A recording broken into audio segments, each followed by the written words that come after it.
So now we move ahead with the result of the osmosis and the absorption.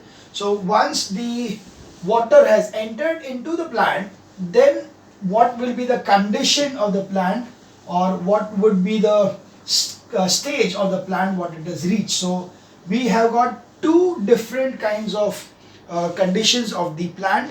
One is called as turgid, which is going to give it turgidity, and the other is flaccid, which is going to give the plant flaccidity. So this is the two conditions of the plant. Now flaccidity is also called as plasmolysis. Okay, so flaccidity and plasmolysis is one and the same. So let's see what exactly we mean by these things. Every living plant, directly or indirectly, is in contact with fluids. The roots, heads in particular, are surrounded by soil water. All such cells are subjected to osmosis, and the water continues to enter as long as the cell sap is more concentrated than the surrounding fluids. So yeah, very easily to understand that if the soil contains more water as compared to what the plant is having, then definitely the plant is going to keep on absorbing water with the help of the root hair. When a cell reaches a state where it cannot accommodate any more water, it is fully distended. It is called turgid, and the condition is called turgidity. So what is turgidity? When the cell is completely distended. What do you mean by distended? Is completely full. जैसे मैंने balloon लिया और balloon के अंदर हवा भर गया इतना भर दिया कि अभी अगर थोड़ा और किया तो फट जाएगा. So that particular is a completely distended point. So that kind of a cell which has got completely filled up, that it cannot take any more water into it, is called as completely distended kind of a cell, which is called as a turgid cell. Okay, so that is turgidity. When a cell is turgid, its wall is stretched under pressure from inside, and in its turn it presses the cell content towards the center of the cell. The pressure of the cell content on the cell wall is called as a turgor pressure. So you can see here that this is the cell wall, this is the cell membrane, right? The water is entered into the cell, so there has been endosmosis inside. The water is entered into the cell. So what is going to happen? The water which is entered into the cell is going to apply pressure on the walls of the cell. Okay? Pressure from inside, it is trying to push, or it is inside, it is pressurizing the cell wall. Such a kind of a pressure. So the pressure of the cell content on the cell wall, the cell content on the cell wall is called as turgor pressure.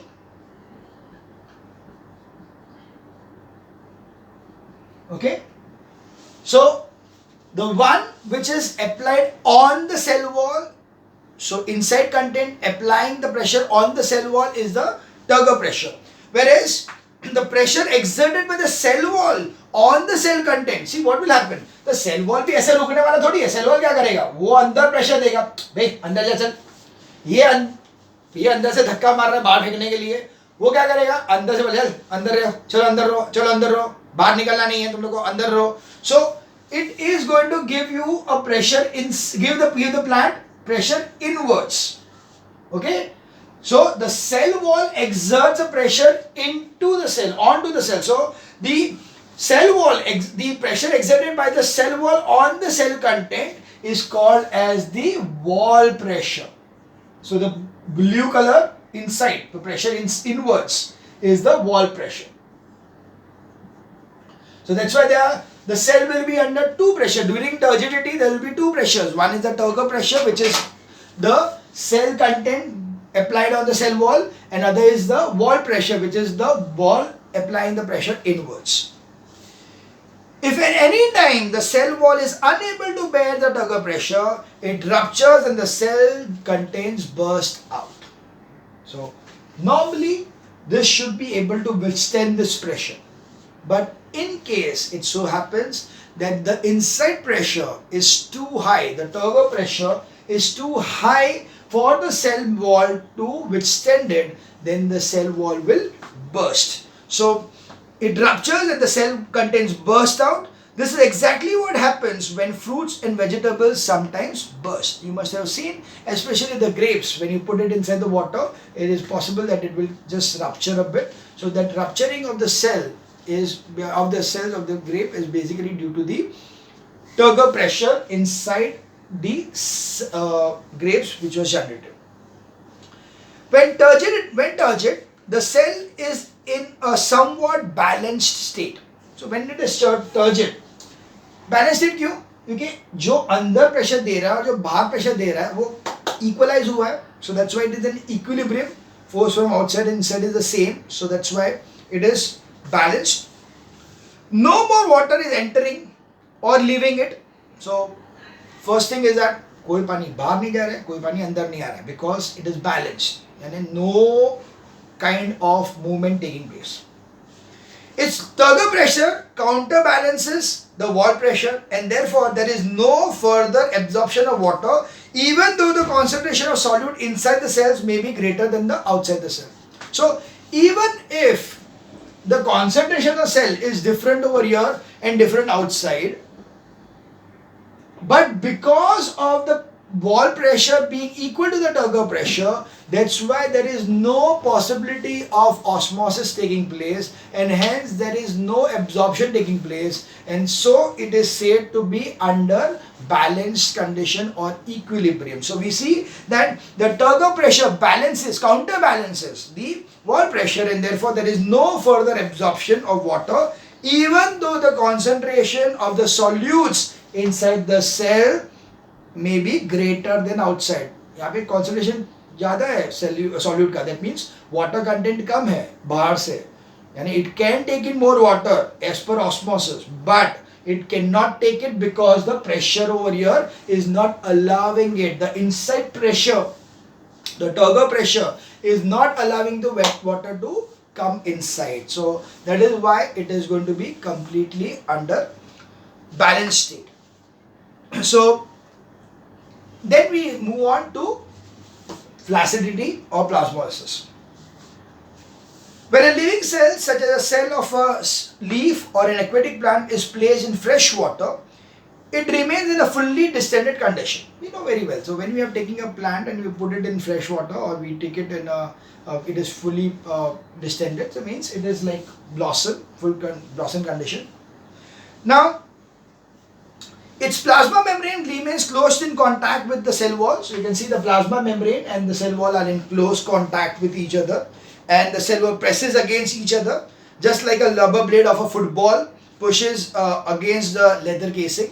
You know, in a football there is inside there is a rubber thing, it's a rubber bladder is there, and the outside is the leather covering. So when you push in the air inside, at that time when you fill up the air, the rubber inside is going to expand and is going to stick to the walls of the leather part. So accordingly both of them are going to fuse together, almost like fuse together. So this is exactly what is going to happen in turgidity. Turgidity, the cell wall and the cell membrane are going to fuse, means they are going to get distended, they are going to be very close contact with each other.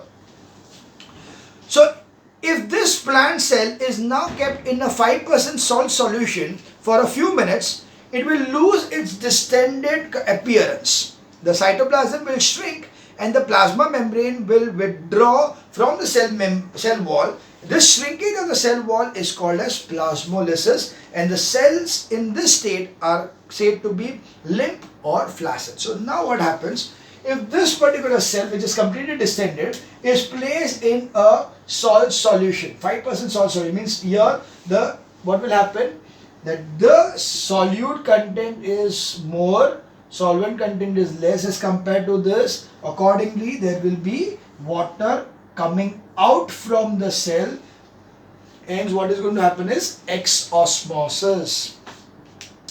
So when such a thing happens, what will happen to the cell now? This was the cell wall. So this is the cell wall. So this is the cell wall, and the cell over here, it will be such that the cell membrane will become small like this. Okay, so the whole cell will become so small, which was so big, it became now so small with the vacuole being very, very small inside. Okay, so first thing, they have given you this particular figure that it was like this. Now when you put it in the solvent, slowly it shrinks and it becomes like this. So first it was completely distended. Then what is going to happen? The vacuole is completely filled with water. Slowly the water is getting reduced and the vacuole becomes smaller, and finally the vacuole becomes so small that the whole cell wall, cell membrane is going to be so small, and the plant will become flaccid. So we see that if the plant is now kept in 5% solution of for a few minutes, it will lose its distended appearance. The cytoplasm will shrink. So cytoplasm is going to shrink, and the plasma membrane will withdraw from the cell wall. So the cell wall, plasma membrane, which was stick to the wall, is now away from the cell wall. Okay, it has got separated out from the cell wall, withdrawn from the cell wall. This shrinkage of the cell wall, the shrinkage from the cell wall is called as plasmolysis. So this shrinkage of this particular cell, such that it is getting separated out from the cell wall, is called as plasmolysis, and the condition of the cell over here is called as flaccid. So it's a flaccid condition, or called as flaccidity. So flaccidity is the reverse of turgidity. They are opposite words. Turgidity का opposite क्या है? Flaccidity. If, however, a plasmolized flaccid cell is returned to water before it is dead, its protoplasm again swells up, pressing tight against the cell wall. The recovery or reversal of plasmolysis is called as deplasmolysis. So first condition was turgid. We put it in a salt solution, you got a flaccid. Now this is again put it in water. So when you put it in water, it again becomes like this. So this reversal of plasmolized cells into a turgid cell is called as deplasmolysis. So the opposite of plasmolysis, what is plasmolysis? Removal of the water from the cell. What is deplasmolysis? Again entry of the water into the cell. So that is deplasmolysis. You can easily understand that the plasmolysis is the result of the outflow of water from the cell, and deplasmolysis is the result of the re-entry of the water. So this was due to the outside. The plasmolysis was due to the outflow of the water, that is nothing but exosmosis, whereas the re-entry of the water into it, that is endosmosis, that is nothing but deplasmolysis. So we can remember some terms over here. Turgidity is a state of cell in which the cell wall is rigid and stretched by an increase in the volume of the vacuoles due to the absorption of water. The cell is then said to be turgid. Plasmolysis is the contraction of the cytoplasm from the cell wall caused due to the withdrawal of the water when placed in a strong hypertonic solution. And flaccidity is the condition in which the cell discontent is shrunken and the cell is no more tight. The cell is then said to be flaccid. So this was about the terms used. Now we will see how the plant is making use of the turgidity, or how the turgidity is useful for the plants. First thing, turgidity provides rigidity to soft tissues such as the leaves. I told you turgidity, the first thing what I told you was turgidity means blossom. The tree is in a blossom condition, means it is fully distended. So turgidity, what does the turgidity give the plant? It gives it a fully distended condition. So it gives the plant, gives the leaves, the soft tissues of the leaves a rigidity to the leaves. When there is not enough water in the leaves, it wilts, its petiole and lamina becomes loose and the leaf droops down. You know that. So when we are not a potted plant, if you are not given it water for a long time, what happens to the plant? It droops down. So drooping of the leaves is because of the flaccidity. So and this moment you give it water, what happens within few minutes or maybe half an hour or so, it is back into turgidity. So that is the condition of the leaves. Wilting of the leaves is usually noticed when the plant is exposed to a hot afternoon sun, when the amount of water lost during transpiration is more than the water absorbed through roots. So yeah, you will always find that in a summer season, in a hot summer season, even if you are given water the plant properly, you will find that still the plant would be having wilting leaves. Why would that be? Is because the rate at which the plant is absorbing the water from the soil is less than the rate at which the plant is losing the water from the aerial parts of the plant as transpiration. So if the transpiration, that is the losing of the water from the upper part of the plant, is faster than the rate at which it is absorbing the water from the ground, then the plant will be wilting. In the evening, when transpiration is reduced, the quantity of water absorbed exceeds the loss of water through transpiration, and the turgidity of the leaf cells is restored, and the leaves again stand out. So as soon as it is the evening time, you will find that the transpiration has stopped, and because the transpiration has reduced, and the flow of the water from the roots is still the same, and accordingly the plant is going to be in turgid condition. So this is how the plants get the leaves of the plants or the soft tissues of the plants get rigidity due to turgidity. Turgor pressure. Now there is one plasmocene in practice. We'll just read that thing also. Salting of meat or addition to salt to pickles is a method of killing bacteria by plasmolysis. Water is drawn out from the bacterial cell. Weeds can be killed by the playground by sprinkling excessive salts around their base. Excessive application of fertilizers in the agricultural field may similarly damage the roots and diminish the yields. So yeah, that's the same thing, that whenever you want to, it is seen that if at all you add too much of fertilizer to the soil, then what will happen is their concentration of the soil is solute is going to increase, and in such a condition what will happen is that it will take the exosmosis from the plant, and accordingly the plant is going to die. So that's why excessive application of fertilizer is not will lead to plasmolysis. Similarly, bacteria, if we are having the meat and all, they are going to do salting of that meat, or even the pickles, they are going to do the salting of the pickle, so that the salt is going to absorb a lot of water from the cells of the pickle or the meat, and accordingly there will be no bacterial growth possible because of the absence of the moisture. So the next point is turgor pressure helps to push through the hard ground. So as in mushroom or as in seedlings, sometimes the roots of certain trees have been seen to crack the walls of a concrete floor of an adjoining building. This again is due to the turgor pressure. So yeah, the turgor pressure is so high that it can also lead to cracks in the buildings. You must have seen many old buildings having trees, or you can say roots, coming out from the walls of the building. So that is because of the turgor pressure. The turgor pressure is so high that they can even crack the concrete. So yeah, the turgor pressure helps in pushing through the hard ground. So yes, mainly also when the seeds are going to come out, it is the turgor pressure of the sprout that is going to come out and allow the plant to grow upwards. The third one is turgor in the root cell builds up root pressure. If we cut a well-water pot plant a few centimeters above the soil and immediately fix the glass tubing so that you are having a kind of a manometer connected to it.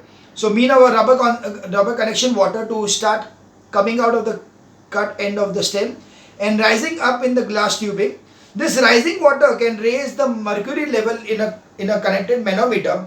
This upward flow of water is due to the heavy pressure from the roots, which is called as the root pressure. So root pressure is the pressure developed in the roots due to continued inward movement of the water through the cell-to-cell osmosis, which helps in the ascent of sap upwards through the stem. Due to root pressure, water can rise in the tube or in the stem in natural condition up to the certain height only. Loss of water, cell sap through the cut stem is called as bleeding. So here it is, yes, the turgor pressure also produces root pressure. Root pressure can be measured by just taking a plant और उसमें से ऊपर cut कर दो, and then you connect it to a tubing which is connected to a manometer. So you'll find there is a pressure difference over there. This pressure difference is because there is a pressure generated by the roots. So the roots, when they absorb the water, that it causing the root pressure. That root pressure makes the water push upwards. That is, the ascent of sap takes place due to the root pressure. So the root pressure is again very, very important. So yes, this is how the turgidity is helping to generate the root pressure, and the root pressure in turn helps in the ascent of sap. But yes, remember that root pressure can only allow the water to go to a certain height above which it cannot push the water against the gravity. And yes, whenever you see a cut, or you can see a loss of water or from the cut stem, when there is about a cell sap coming out from a cut stem, then particular thing is called as bleeding. Okay. The fifth is turgor in the opening and closing of stomata. So the opening and stomata depends on the turgidity of the guard cells. Each guard cell has a thicker wall on the sides facing the stomata and thin walls on the opposite side. Guard cells contains chloroplast. As a result of the synthesis of glucose during photosynthesis and some other chemical changes, the osmotic pressure of the content of the guard cell increases, and they absorb more water from the neighboring cells, thus becoming turgid. So the guard cells are like this. Now the guard cells, what they are going to do is, they are going to become turgid, and when they become turgid, so they swell up. So when they swell up, they become like this, and they open up. So जो actually ऐसा देख सकते हैं, they are like this. They are flaccid like this. When they are going to absorb water. Now why they will absorb water? Because the photosynthesis and all is going to generate a kind of the difference in the concentration of the water level, and hence this particular cell, that is the guard cell, is going to have water in it, and it swells up. So when it swells up, it becomes like this. So there is the opening of the stomata. So when the opening of stomata is the carbon dioxide enter inside, so then photosynthesis can take place. When photosynthesis takes place, it has absorbed the water. So again this gets distended like this. So opening and closing of the stomata is also due to the turgor movements. So we see that as a result of photosynthesis of glucose during photosynthesis and some other chemical changes, the osmotic pressure of the contents of the guard cell increases, and they absorb more water from the neighboring cells, thus becoming turgid. On account of turgor, the guard cell become more arced outwards. So as they become turgid, they become more outward. So they become outward like this. And the aperture between them widens, thereby opening the stomata. At night, or when there are a shortage of water in the leaf, the guard cells turn flaccid and the inner rigid wall becomes straight, thus closing the stomatal aperture. So this is how the opening and closing of stomata also is taking place due to turgor movement. Finally is the turgor movement. The rapid drooping of the leaves of the sensitive plant Mimosa pudica is an outstanding example of turgor movement. If one of the leaves is touched, even lightly, the leaflets fold up, and within 2 or 3 seconds, the entire leaves droops. You must have seen that we normally call it as a touch me not plant. So the touch me not plant, you just touch it and it just the leaves fold up and they droop. So that is nothing but the water which was present in the leaves, they suddenly drain down.